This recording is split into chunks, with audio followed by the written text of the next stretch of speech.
Hi hello నమస్తే welcome to Suman TV. ఈ రోజు నేనైతే మీకు ఒక ఇద్దరు స్ట్రాంగ్ ఉమెన్స్ ని పరిచయం చేయడానికి అయితే వచ్చేసాను. మరి ప్రతి సక్సెస్ వెనకాల కూడా ఒక స్ట్రగుల్ అనేది ఖచ్చితంగా ఉంటుంది. స్ట్రగుల్ లేనిదే ఎవ్వరు కూడా సక్సెస్ అవ్వరు. మరి ఇక్కడ నేను చెప్పాను కదా స్ట్రాంగ్ ఉమెన్స్ అని. వాళ్ళ ఫ్యామిలీ బ్యాక్గ్రౌండ్ ఏంటి, ఎలాంటి పరిస్థితిలో ఉన్నారు వాళ్ళు, అంటే వాళ్ళు ఏజ్ చూస్తే కూడా చిన్న వాళ్ళే, అంటే 24-25 ఏజ్ లో ఉన్న వాళ్ళే వాళ్ళు, అమ్మాయిలు అందులో కూడా ఎస్పెషల్లీ.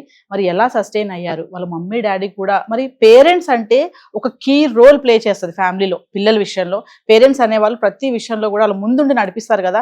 ఇక్కడ మాత్రం కొంచెం రివర్సే ఉంది. పేరెంట్స్ ఇద్దరు కూడా వాళ్ళ దగ్గర లేరు, జైల్లో ఉన్నారు. మరి ప్రత్యూష ప్రనూష మరి వాళ్ళ లైఫ్ సస్టైన్ ఎలా అయ్యారు, ఆ స్ట్రగుల్ ఏంటి, ఇవన్నీ తెలుసుకోవాలని ఉంది కదా. మరి అందుకోసమే వాళ్ళిద్దరు మనతో పాటు స్టూడియోలో ఉన్నారు. వాళ్ళతో మాట్లాడదాము. ఆ ఎమోషన్ ఏంటి, వాళ్ళు ఎలా వచ్చారు, ఇవన్నీ దాటుకుంటూ కూడా ఇవన్నీ బాధలు ఇంకా ఎమోషన్ అన్ని కూడా వాళ్ళ మాటల్లోనే తెలుసుకుందాం. సో ప్రనూష ప్రత్యూష చాలా విషయాలు షేర్ చేసుకున్నారు, ఎమోషనల్ అయ్యారు కొన్ని విషయాల్లో పేరెంట్స్. అయితే మరి ఎలా అందులో నుంచి మీరు ఎలా సస్టైన్ అయ్యారు? ఇప్పుడు ఆడపిల్లలు అంటే ఇంట్లో పేరెంట్స్ ఉన్నా కూడా సెక్యూరిటీ లేదు ఈ సొసైటీలో, చూస్తున్నాం కదా. పక్కనే బ్రదర్ ఉన్నా కూడా నడిచి వెళ్తుంటే, బ్రదర్తో వెళ్తుంటే కూడా కామెంట్ చేసేటటువంటి రోజులు ఇవి.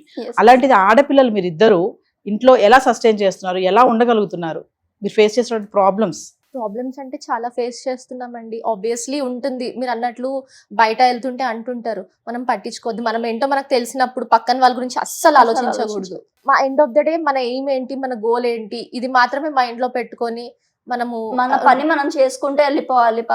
పక్కన వాళ్ళు ఏమనుకుంటారు అంటే మనం ఈ లైఫ్ లో, ఈ సొసైటీలో అసలు బతకలేము. అలా కుదరదు కదా. చాలా మంది అంటారు కదా, మనం ఒక సొసైటీలో బతుకుతున్నాం అంటే ఖచ్చితంగా సొసైటీకి లోబడి చాలా ఉండాలి, నలుగురు ఉంటే మంచిగా, నలుగురు ఉండాలి మనకంటూ అంటారు. కానీ ఇప్పుడు ప్రాబ్లమ్స్ వస్తే ఏ నలుగురు రారు కదా మనకి. వాళ్ళన్న మాటలన్నీ పట్టించుకోవద్దు. అలా అంటే ఇప్పుడు ప్రత్యూష వాళ్ళ హస్బెండ్ వదిలేసి వచ్చింది అంటున్నారు, కానీ అది వదిలేసి రావడానికి కారణం వాళ్ళే. వాళ్ళు ఫోన్ చేసి మా ఇద్దరికి క్లాషెస్ అయ్యేలా చేశారు. ఇవన్నీ వాళ్ళకి ఎవరికి తెలీదు. ఎండ్ ఆఫ్ ద డే వాళ్ళకి కావాల్సిన స్టేట్మెంట్లు మాత్రమే వాళ్ళు రాసుకుంటారు. మీ ఫ్యామిలీ మెంబర్స్ కూడా ఎవరు నీ యొక్క ఫ్యామిలీ కోసం వెళ్ళాలి, హస్బెండ్ తో మాట్లాడి అత్తమ్మతో మాట్లాడాలని కూడా ఎప్పుడు అనుకోలేదా? మా పిన్ని వెళ్ళమని చెప్తున్నారు, పిన్ని ఒక్కరే మాట్లాడతారు, వెళ్ళమని చెప్తున్నారు. నాకేంటంటే వెళ్ళాలని లేదు. ఎందుకంటే అన్ని మాటలు నేను విన్నాను కదా. రోజు ఏడ్చేదని, రోజు గొడవ అయ్యేది. అర్థమవుతుంది తనకు కూడా మేబీ ప్రెషర్ ఫీల్ అవుతున్నారు. అట్ ద సేమ్ టైం తన ప్రెషర్ ని నా మీద వెంట్ అవుట్ చేస్తే మరి నేను ఎక్కడ చూపించాలి, నాకేముంటుంది?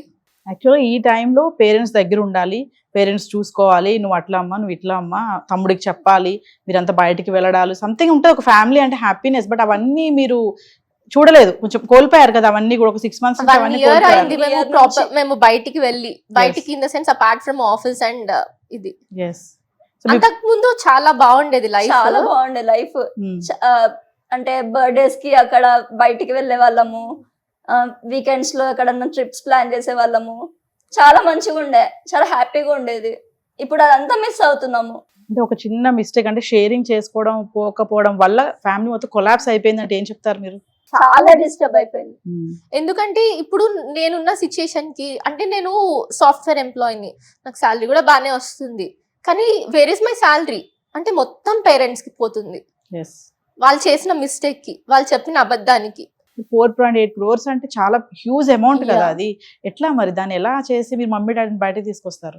అదైతే మాకు క్వశ్చన్ మార్కే. బికాస్ అంత హ్యూజ్ అమౌంట్ మేము ఎర్న్ చేయలేము ఇంత దాంట్లో. బట్ ఏదో ఒక ట్రై చేస్తున్నాం. అంటే అంత కాకపోయినా ఏదో 20% ఎంతైనా 10% ఇచ్చినా మేము అది సక్సెస్ అయినట్టే కదా మేము. అంటే మమ్మీ డాడీ ఫోన్ చేస్తున్నారని చెప్పారు కదా, ఏమంటారు? కాల్ చేసి ఏం మాట్లాడుతున్నారు మీతోటి? ఒక్కసారి నేనైతే మమ్మీతో మాట్లాడింది ఒకటేసారి, ఇన్ 5.5 months లో ఒక్కసారి మాట్లాడాను. ఫోన్ చేసి నేనేం అడగలేదు, ఎలా ఉన్నాను మమ్మీ, ఎలా ఉన్నావు నాన్న అంటే. ఏడుపు వచ్చింది, నాకేం మాట్లాడబుద్ధి కాలేదు. ఎందుకంటే వాళ్ళు మమ్మల్ని మోసం చేశారు. ఫస్ట్ అందరూ అంటున్నారు మీరు మమ్మల్ని మోసం చేశారు. మోసపోయింది మేము, నేను, తమ్ముడు, అక్క. నేనైతే అన్ని రకాలుగా నేను మనీ పెట్టాను, లైఫ్ పోయింది. అట్ ద సేమ్ టైం అందరి దగ్గర నుంచి మాటలు పడుతున్నాను. ఎట్లా మాట్లాడుతున్నారు అంటే పెద్దమ్మాయి దగ్గర అంతా ఆస్తులు పెట్టెళ్ళారు వాళ్ళు అని. పెద్దమ్మాయి పొజిషన్ బాగుంటే ఈ రోజు మా దగ్గర ఎందుకు వచ్చి ఉండేది? మీరు క్వశ్చన్ చేస్తున్నారా వాళ్ళని? డెప్స్ ఉన్న వాళ్ళని క్వశ్చన్ చేసిన సందర్భం ఉందా? ఎందుకు అంటే మా పేరెంట్స్ రాంగ్. ఓకే, మా పేరెంట్స్ తప్పు, మేము వాళ్ళని అనడానికి ఏం లేదు. సో మీ పేరెంట్స్ చేసింది రాంగ్ అంతే, డెఫినెట్లీ రాంగ్. ఎందుకంటే మాతో షేర్ చేయలేదు. పక్కన వాళ్ళు వచ్చి మీకు తెలిసే ఉంటది అంటారు. ఖచ్చితంగా అంటారు కదా. వాళ్ళు చెప్పలేదు, వీళ్ళు చెప్పలేదు, మాకెలా తెలుస్తుంది? ఇప్పుడు ఇంత సిచ్యువేషన్ కి వచ్చే వరకు మాకు తెలియకుండా ఒకరికి ప్రిన్సిపల్ ఇంట్రెస్ట్ అలా పే చేసే బదులు అందరికి ప్రిన్సిపల్ అమౌంట్ పే చేసి కాదు కదా. Yes. Wrong financial planning. Bail వస్తే బయటికి వస్తే మేము సెపరేట్ గా ఉంటాం అంటున్నారు. మరి మా పరిస్థితి ఏంటి? ఇప్పటికీ కూడా అంటే వాళ్ళిద్దరు సెపరేట్ గా ఉంటారా? Separate What about you? అంటున్నారు, కానీ వాళ్ళు ఎలా ఆలోచిస్తున్నారో నాకు అర్థం కావట్లేదు. వాళ్ళ అకౌంట్స్ ఫ్రీజ్ అయిపోయి ఉన్నాయి. వాళ్ళు బయటకు వచ్చినా ఎలా ఉంటారు? మా దగ్గరే ఉండాలి, మేము ఆన్ చేసిందే ఉండాలి మాతోటే. వాళ్ళ అకౌంట్స్ ఫ్రీజ్ అయిపోయినాయి, అకౌంట్స్ అన్ఫ్రీజ్ చేసుకోలేదు. ఇవన్నీ వాళ్ళు చెప్పొచ్చు కదా. వాళ్ళు అరెస్ట్ అయినప్పుడు నాకు కాల్ చేశారండి. ఆ రోజు అంటే నేను వాళ్ళతో మాట్లాడేదాన్ని కాదు, నాకు చాలా అంటే చాలా కోపంగా ఉంది, మాట్లాడేదాన్ని కాదు. ఆ రోజు ఆఫీస్ నుంచి వస్తున్నప్పుడు కాల్ చేసి వేరే నంబర్ నుంచి కాల్ వచ్చింది. మమ్మీ టాబ్లెట్స్ ఏంటి అని అడిగారు. ఐ డోంట్ నో ఎందుకు అడుగుతున్నారు, తెలీదు, నాకు గుర్తులేదు అని చెప్పి పెట్టేశాను. ఈ నంబర్ ఎవరిది, ఎందుకు ఈ నంబర్ నుంచి కాల్ చేస్తున్నా నేను అడగలేకపోయా. ఆ టైంలో ఏం అర్థం కాలేదు. అర్థం కాలేదు, వాళ్ళు ఇక్కడ నుంచి మాట్లాడలేదు. Yes. వాళ్ళు ఇప్పుడు వచ్చినా కూడా మేము వాళ్ళతో నార్మల్ గా ఉండలేము. Until and less everything settles down. Normal అయ్యి మేము అయితే ఇంటికి వచ్చిన తర్వాత మా పిన్ని కాల్ చేసి చెప్పింది, ఇలా వాళ్ళు అరెస్ట్ అయ్యారంట, ఇవాళ హియరింగ్ ఉందంట, వెళ్తే అరెస్ట్ అయ్యారంట అని. నీకెవరు చెప్పారు పిన్ని అంటే, ఇట్లా ఎవరో క్రెడిటర్ కాల్ చేసి చెప్పారంట. అదేంటి నాకు అర్థం కాలేదు. వెంటనే మళ్ళీ నాకు ఇంతకు ముందు వచ్చిన నంబర్ కి కాల్ బ్యాక్ చేశాను. ఎవరండి, ఎక్కడి నుంచి చేస్తున్నారంటే ఇట్లా CCS నుంచి చేస్తున్నాము అన్నారు. ఎక్కడున్నారు వాళ్ళు అంటే, వాళ్ళు మా దగ్గరే ఉన్నారు, నేను ఇవాళ లీవ్ లో ఉన్నానని చెప్పారు. నెక్స్ట్ డే మాకేం అర్థం కాలేదు. తర్వాత ఒక 1 వీక్ తర్వాత కాల్ చేసి ఇట్లా వాళ్ళు వదిలిపెడతారంట, ప్రొవైడెడ్ సమ్ ఎంతో అమౌంట్ ఎక్స్పెక్ట్ చేస్తున్నారు కైండ్ ఆఫ్ చెప్పారు. ఐ వాస్ లైక్, ఇంకా నా దగ్గర ఏం లేదు, మొత్తం అప్పటికి ఇచ్చేసారు కదా. మొత్తం ఇచ్చేసాను. ఎట్లా అంటే ఇప్పుడు నా పొజిషన్ ఎలా ఉంది అంటే, నా శాలరీలో 1000 which is like less than 1% of my salary కూడా నా దగ్గర మిగలట్లేదు. మీ డాడీ దగ్గరే మీరు చిట్టేశారు కదా, చెప్పారు మీరు సమ్ అమౌంట్ చెప్పారు చిట్టేశారని. వేసి డాడీ దగ్గరే వేసి మీరు చాలా ఫీల్ అయిపోతున్నారు. నేను ఆ అమౌంట్ అంతా ఇచ్చాను, హస్బెండ్ కూడా తెలియకుండా చేశాను అంటున్నారు. మరి చూసుకుంటే మరి చాలా మంది క్రెడిట్ చేసిన వాళ్ళు ఉన్నారు కదా, ఇంటికి వచ్చారు గొడవ చేశారని అంటున్నారు. మరి వాళ్ళకి ఎంత బాధ ఉంటుంది? ఒక కూతురే అంత బాధపడుతున్నప్పుడు వాళ్ళకి ఉంటదా ఉండదా బాధ? ఆబ్వియస్లీ ఉంటది. ఎందుకంటే వాళ్ళది హార్డ్ అండ్ మనీ. ఎస్. ఎవరికి అంత ఈజీగా రాదు మనీ అనేది, అంత సింపుల్ గా ఎవరికి రాదు. వాళ్ళు ఎంత కష్టపడుకున్నారో వేసుకున్నారు. ఇలా అంత మోసం చేయడం ఎందుకు? మా పేరెంట్స్ అందరిని ఇంత చేస్తారని అస్సలు ఎక్స్పెక్ట్ చేయలేదు. కాకపోతే ఐరనీ ఏంటి అంటే, ఎవరికైతే ఆల్రెడీ ఇంట్రెస్ట్ తీసుకున్నారో వాళ్ళు ఎక్కువ మాటలు అంటున్నారు.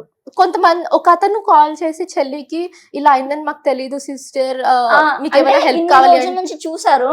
లైక్ మమ్మల్ని 15 years నుంచి ఒకరు అంటే పైన నైబర్స్ గానీ పక్కన వాళ్ళు గానీ ఒక 15 years నుంచి చూస్తున్నారు, ఒక 12 years నుంచి చూస్తున్నారు.